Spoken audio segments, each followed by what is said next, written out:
we speak of terrorism, safety or attacks, what is it that comes immediately in your minds, you as insurers?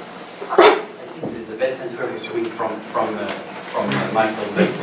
But my first thoughts is the fact that in terms of insurance, in particular when we talk about terrorism, I can say that all the possible insurance policies are infected or affected by terrorism act. So if we have a problem, the liability insurance, personal accident insurance, the cancellation insurance, and so on. So everything, and it is perhaps the only risk which has an impact on more or less every category of insurance. And this is perhaps the most important thing we have to think about. Absolutely. I think you're very important when you say, you know, these type of threats need to be part of the overall risk management program. Often when we get approached on terrorism coverage, clients tend to look at terrorism as an isolated threat. And I think, you know, our response would be, so how do you manage the exposure? Of course you can buy insurance for it, and of course that helps to a certain extent. But as an event organizer, I think your first thought is going to be how I'm going to avoid potential terrorism attack. I think there are many solutions in the insurance world, as you said, and we also, from a risk management point of view, from our side, we tend to look at it as, in a holistic way. So I think the most trickiest part from the insurance perspective is that terrorism tends to be very volatile. That means there is high severity, but very low probability. So for us, from an insurance point of view, it's also a very tricky risk. So that's why we need to engage with our brokers and clients to better understand what they do to prevent certain exposure. And do you have standard solutions, or do you have to customize every time? I think we are constantly trying to evolve our program so that we respond to what is going on. Of course, we have bespoke covers, and as I said, we as an insurance company, we tend to look for tailor-made solutions. I think it's very important that we can, for example, combine certain covers. So we have solutions for assets, so property insurance, we have solutions for liability, and then I think an even more important point is the crisis response. So we also have consultancy services which we work together in order to help clients to better understand their risks. Sure. Yes, I can add just that there is two types of insurance policy which is very easy to understand if terrorism is covered or not. Property is very easy to understand is covered or is not covered, is clearly written. What we call PA policy, personal accident, is also very easy to understand. The cover is clearly written or clearly excluded.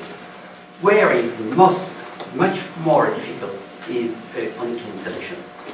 Because in the past it was very easy, it was like in property or like in PA. Now it's very difficult because we have to distinguish several things. First of all, what is the difference between act of terrorism and threat of terrorism?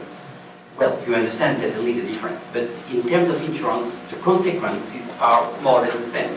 So if you have a bombing in a stadium 3 days before the event, you know perfectly that you cannot organize your event, and the cancellation policy, insurance policy, is done and will pay for that. This is relatively clear and relatively easy to analyze when you read your insurance contract. In the opposite, you receive a letter three days before the event in which it is written, you cannot organize this event because in this case, something very bad will happen. Is it covered by your insurance contract? Perhaps yes, perhaps not. It depends the quality of the contract. It depends the discussion you have with the broker or with the insurance company. So sometimes it's covered, so it means that we have solution when it is covered, but sometimes it's not covered because it's a very high risk, high level risk, and a lot of insurance companies are not very happy to insure this type of risk. And now another problem is perhaps much more difficult is the fact is what we call withdrawal of the administrative authorization.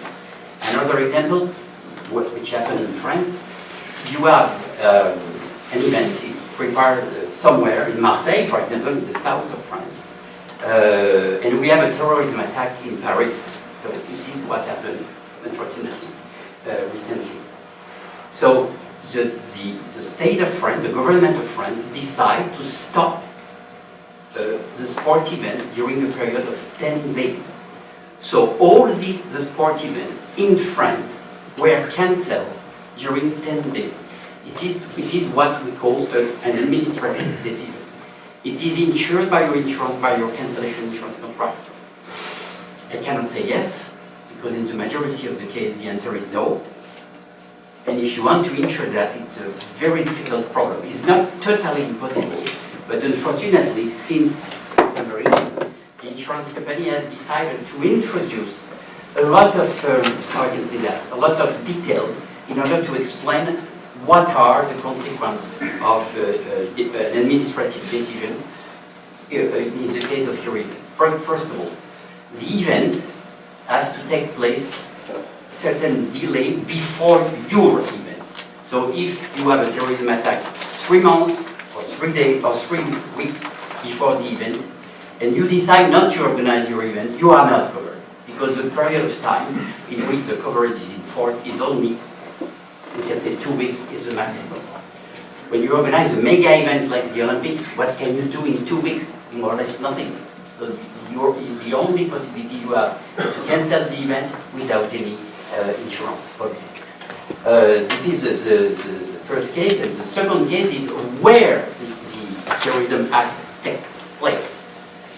10 kilometers away, 1,000 kilometers away, 500 kilometers away. In this case also you have a particular definition for the insurance company. The maximum is 30 kilometers. So if we take the example of Paris and Marseille, if you have an administrative decision, this is not covered.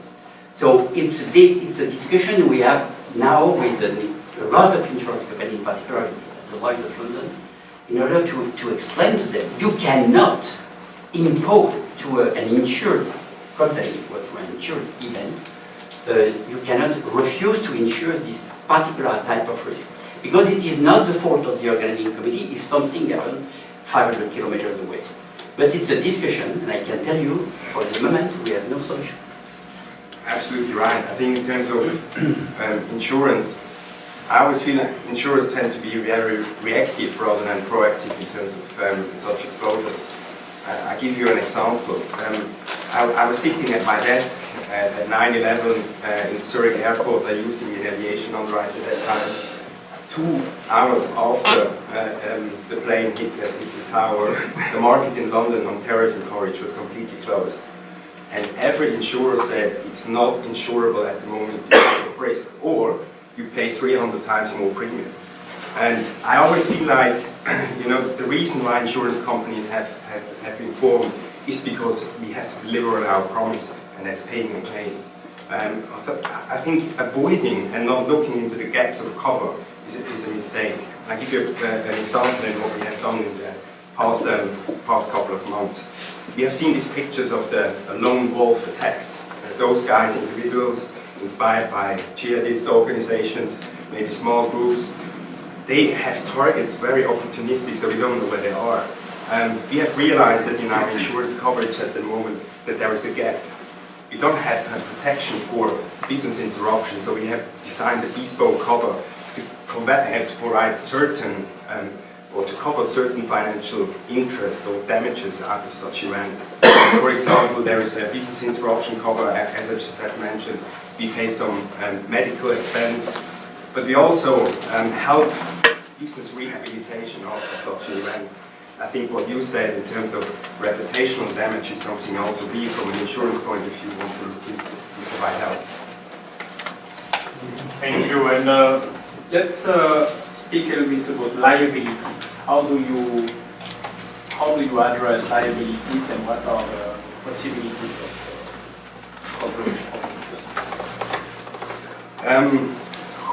I think overall in the liability world, there is one important point. When you look into a liability policy, normally terrorism risk is excluded. So as a first reaction, insurers just remove the exclusion. So you say you have sort of a coverage, but that's not a real coverage. And so I always tend to recommend to brokers, you know, you have to design or have to have a very specific clause which responds to the liabilities also in that particular country. You said very rightly, you work with local authorities and you work with local regulations, and so we, from an insurance perspective, have to look into this. Yeah, perhaps we have to insist on what the insurance company called, or we call the silent clause. It means that it is not excluded, so it is covered. Yes, but it's a little too simple. It's not the reality. It's the reason why, and I am totally in agreement with what I just said. We need to be very precise on the terrorism, in particular on the liability side. It is insured or it is excluded, but it has to be written. And what we use as I can say, the formula to explain that, we say the risk is excluded because the risk is so huge that no one insurance company is able to cover really this risk, except if the liability of the organizing committee, which is our client in this case, is how I can say that, is really the real source of the problem. So if a tribunal court say it is because the organizing committee did something or does something wrong, that the Terrorism Act has an impact on people, properties and so on, in this case we will pay the claim.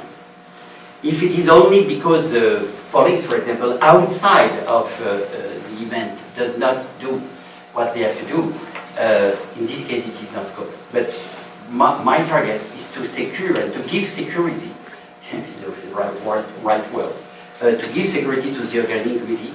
You are insured if something like that happens. And like for the other risk, you have a way to calculate the risk of liability, actually. I think that already Ray gave us more or less the answer. Calculate the risk in terms of liability, I can tell you. I have a witness in front of me. It's more or less impossible. Nobody knows. You have a very, very small event. In one side, the budget is less than 1 million, and you have a tremendous, a huge terrorism attack with thousands of dead people. So we cannot measure exactly. But we need to analyze. For example, what is compulsory to analyze for us is the size of the event. How many stadiums? How many seats in each stadium? How long is the event? 1 day is totally different than 1 week or 1 month. And also how many participants, so how many athletes. And in the global number of people you have for this event, what people could be targeted, specifically targeted. When you have a lot of presidents of, I cannot say the name, but perhaps it's more dangerous than when you have only amateur and no particular problem. But to really give you an answer, is it possible to calculate this risk? The answer is no, more or less. We just work on I can say, in French we say nose feeling, it's just our feeling, what we believe is the right solution. Fortunately, we have some claims, and we have in the past, in the last 25 years, a lot of claims in this particular area. When I say a lot, some claims. We never were, our clients were never not enough insured. Well, all of them were correctly insured, including in Baku, where we had a very bad accident, and link or not to terrorism, nobody is able to answer today. I think you end something. Yeah, of course. I see it slightly differently as well, because we are an insurance company after all, so of course there's some number crunching behind it. And we try to use benchmark rates, so we look at the landscape of the risks. We use our experience, how we have suffered from claims, and this obviously is going into the pricing of terrorism coverage. In addition, and which I feel becomes more and more important, is also, there are different types of events. As you described, it's much different from a football game. And that's also how we look at it from a pricing perspective. Whether it's an event highlight or whether it's an event low light or not very famous or not very attractive to a lot of spectators. Of course, we all look into this from a pricing perspective. But equally important is what is the event organization actually doing to prevent an event, because that helps us in pricing a lot. And I would say that it's a collaboration to find the right price for a certain terrorism coverage. We need to get as close as to the client as possible in order to understand what their preventive measures are in order to come up with a reasonable pricing. Thank you. Maybe if you have any concrete example on liability, interesting to share. I don't know, you talked about Vadja, I don't know if it's one of the cases, but it's not really terrorist attack. Unfortunately, yes, we have. I just will take two old examples. Munich, 1972. And just to simplify and to make something very long, very short, the Supreme Court of Germany decided that nobody was responsible for this claim. Nobody. So, neither the state nor the organization. Nobody. The other example, unfortunately, was Atlanta in 1986, and we raised, lots of people in this room were witnesses of this bad event. You have to remember that the attack took place in a non-Olympic venue. This is very, very important. It's not a detail, it's really very important. At the end of the day, the court say, and just to be short, one more time, no games, no bombing. Well, it's a really short conclusion, but it is exactly what the court say. And the ECOG, who was not the ECOG, the organization committee, who was not in charge of the security of this particular area, was involved in the liability problem. And if my memory is right, they took around 11 or 12% of the total responsibility concerning the claim. My boss, Warren Harper, is not with us today because he, unfortunately, is in the hospital. I was with him. He was the risk manager. I was in charge of the risk management within Marsh at that time in Atlanta. Perhaps we learned two things and already explained one very important thing. The first one was the Olympic Park was not on the map. So when somebody called the 9/11 number, we lost exactly 7 minutes. Like I spoke under your control. We lost 7 minutes just to know where is or where is the Olympic Park. 7 minutes. When you have this type of problem, I can tell you it's really a drama. And the other problem I had, I almost visited all the victims, not the 111, but almost 80 in the hospital.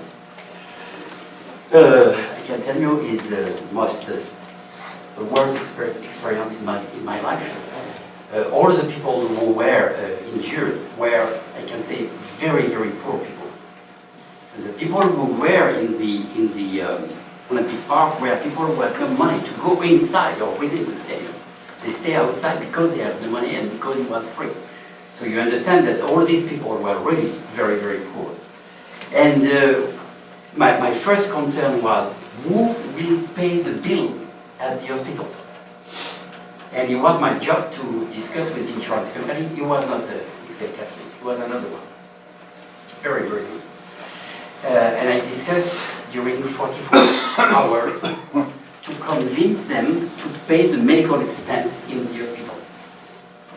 And I was, after these 44 hours of discussion, I was, I can say, very proud because we obtained the green light from the insurance company, which means that all the victims were, all the hospitals received the money. And we have no problem, and we have no problem with the family because this victim was getting out of the hospital.